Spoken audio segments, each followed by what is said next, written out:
دوسری جو مجالس شیخین ہے بالکل ہے ابن عربی اور مولانا روم رحمہم اللہ۔ ہوتا یہ ہے کہ مولانا معاذ حسن گیلانی رحمۃ اللہ لکھتے ہیں کہ آج مولانا روم کی مجلس میں حاضری ہوئی، مطلب یہ ہے کہ میں نے آج مثنوی کو کھولا پڑھا اور مثنوی میں آج یہ مضمون مجھے ملا۔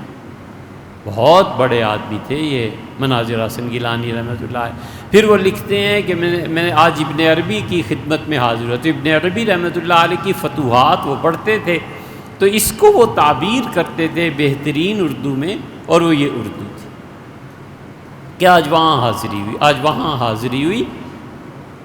مناظر حسن گیلانی رحمۃ اللہ علیہ اتنے صاحب کرامت اولیاء کرام میں سے تھے، کوئی کہتا تھا کہ حضرت بڈھے ہو گئے یا بوڑھے ہو گئے، تو فرماتے تھے ایسے ہی میں تو جوان ہوں گا، جنت میں جوان جاؤں گا۔ ناراض ہوتے تھے، کہتے بڈھا نہ کہو میں جوان ہوں، جنت میں جاؤں گا۔ اللہ تعالیٰ پہ اتنا اعتماد اور بھروسہ۔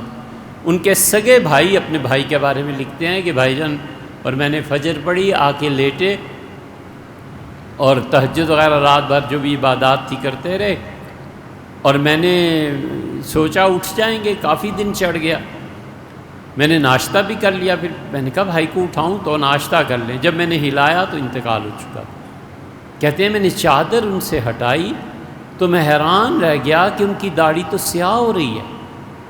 اور پھر بھائی نے لکھا کہ شام جب انہیں دفنا رہے تھے تو مکمل طور پہ ایسے ہو گئے تھے جیسے وہ اپنی جوانی میں تھے۔ بڈھے بڈھے لوگ دیکھ کے کہنے لگے کہ نہیں کیا ہو گیا ہے، یہ تو 20-22 برس کا لڑکا معلوم ہوتا ہے، بالکل سیاہ بال سارے جسم میں۔